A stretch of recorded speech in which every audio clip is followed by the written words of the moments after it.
Zo'r.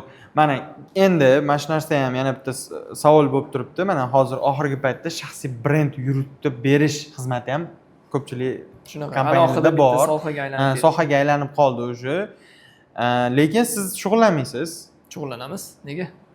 Shug'ullanasizlarmi? Shug'ullanamiz. Voy, bizlar mijozdan ko'rmaganmiz. Yo'q, endi men ko'proq o'zingizni ko'ryapman-da.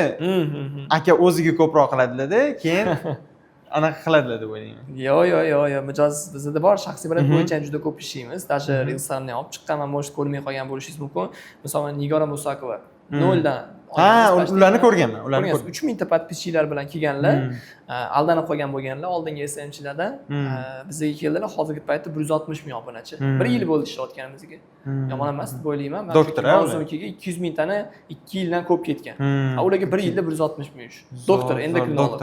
Bundan tashqari Mavlud Dadajonova degan psixolog bilan ishlaymiz. Ularda ham hozirgi paytda bir taxminan 70 ming obunachi. Bir xillarida o'zim именно men ustida turmagan bo'lsam ham, misol uchun nazorat qilgan proyektlarim bor. Masalan, shogirdlarim bor. Shogirdlik kursini o'qitib 100 ming qilganlar bor. Sirojin aka o'zimga trenerim mana. Fitness bo'yicha. Sharafovda. Ularda ham mana 100 mingdan ko'proq obunachi misol. O'zim nazorat qilaman, ular zapus ham qilib, anaqa daromad ham topyaptilar, deshmasam. Lekin o'zim akam mana bloglarini, treyderlarni ingliz tili bo'yicha qilishadi akangiz. Shunaqa shaxsiy brend bilan ham ishlaymiz. No, bizda unaqa emas. Hozirgi paytda ko'pchilikda shaxsiy brend отдельный, shaxsiy brend eksperti deydi. Bizda agentlik. Bizga shaxsiy brend ham ko'tarib beraveramiz, tijoriy biznes proyektlarni ham ko'tarib beraveramiz. Nima kerak bo'lsa qilib beramiz. Hatto zapuskka Telegram kanaliga odam olib kirib berish trafigini ham olib kirib. Juda ko'p odamlarga qilib bergan. Amira Rashidovaga qilib berganman, Telegramlariga Qizil pomadaga olib kirib berganmiz, Hilola Yusupovaga olib kirib berganmiz, Alima Aybekovni, Risolat Umidovni, mana hamma mana shu bozordagi eng top anaqa ekspertlarga ham mana shu tomonlama xizmat ko'rsatganmiz. Ya'ni bizda bitta tomonlama xizmat emas, faqat SMM bo'lib qotib qolmagan. Shunaqa. Endi lekin baribir ko'proq fokus SMMga qaratiladi. Albatta, asosiy daromad shu tomongacha. Shunaqa. Da. Xo'p, mana shaxsiy brendda ko'pchilik misol uchun kontent qilishadi-da. Endi ozgina shaxsiy brend va marketing kontent bo'yicha ham gaplashsak, shaxsiy brendda ko'pchilik qiladigan narsa misol uchun o'zini yo'qotib qo'yadi-da. Ya'ni million prosmotrlar orqasidan quvib ketib qoladi.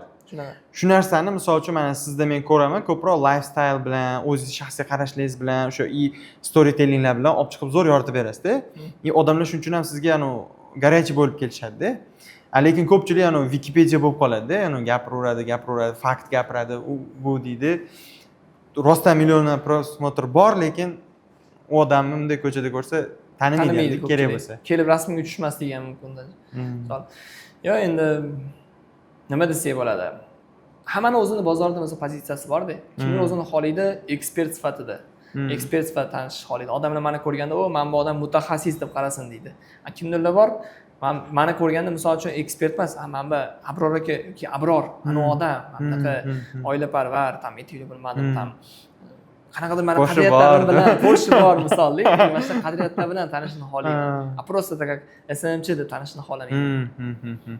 Yo, o'zim misol uchun marketingdagi juda ko'p tanishlarim bo'lsa ham, misol uchun Abror aka aytsa, ko'pchilik ne o'ylanib turadi, sразу yo Porsche yoki Sensei desa, sразу tanishadi-da. Nima deydi? Nimadir baribir anaqangiz bor-da, nima deydi? Tochkalar bor, urib turadigan. Mana shu shaxsiy brend qurishda odamlarga nimadirlar beriladi. Ya'ni to есть siz misol uchun o'zingizni har xil joylar bilan assotsiatsiya qilib qo'yasiz.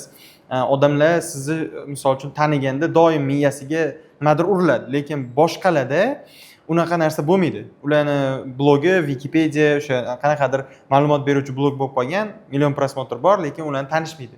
Sizni bo'lsa, misol ismingizni aytsa, o'zi qaysi, manumi degan gap so'z bo'ladi. Shu gap so'zlarni qilish uchun odamlarni nima deydi, qo'pol qilib aytganda tiliga tushish uchun nima qilish kerak o'zi? Qanaqa qilsa bo'ladi shu narsani sirni bilib olaylik endi o'zim. Pulli sirini aytaman. Kursimda beriladigan sirini aytaman. Shaxsiy brendda bu bo'yicha odamlar alohida kurs qilishadi. Men shuni aytaman podkastda.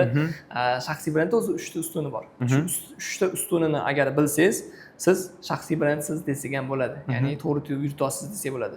Demak, birinchisi bu vizual asosda. Vizual ustunlar. Bu ya'ni o'sha mani Porsche'm borligi. Yashil Porsche bu mani vizualim. Ya'ni hech qaysi SMMchida, SMM mutaxassisida misol Porsche emas, boshqa mashina Bozorda bo'lishi mumkin. bitta. Bozorda bitta aytaylik. Bu odam ajratib olish oson bo'lgan narsa. Misol ikkinchisiga o'tsak, bu уже kontent tomonlama. Misol uchun mani kontentlarni mana shu hayotiy, oilaviy, lifestyle, motivatsiya bo'lgani uchun ajralib turadi. Storytelling misol uchun menda ko'proq bir xillarda misol bu bo'lishi mumkin, ekspertlik kontent, boshqa kontent misolda aralash. Menda shu kontent tomonlama ajralib turish va uchinchisi bu qadriyat tomonlama ajralib turishingiz kerak. Ya'ni odamlar sizni o'sha boya aytdingiz, nimaga million prosmotr olsa ham ularni biror ko'chada tanimaydi, chunki shunchaki videoni ular eslab qoladi, videoni ko'radi. Odamni shaxsiyatini, uni xarakterini, uni fikrlarini tanimaydi-da. Ammo qadriyatimda mana shu narsani ochib berishga harakat qilaman. Meni ya'ni qarashlarim qanaqa? To'shto mana ayol kishi, ya'ni erkak kishi bilan qanchalik umumiy maqsad qo'yib yashashligi kerak, nimaga erta uylanish kerak, nimaga qizlar bilan gaplashishga vaqt sarflamaslik kerak. Mana shunaqa narsalarni men ko'p targ'ib qilib gapirganman o'zim blogimda. Ya'ni bu meni qarashlarim. Odamlar meni shu qarashlar bilan eslab qolgan. Ya'ni miyasida o'sha Abror Ahmed desa, men qanaqa insonman, nimalarni to'g'ri deb bilaman, nimalarni noto'g'ri deb bilaman. Bu narsani odam tushunib yetadi.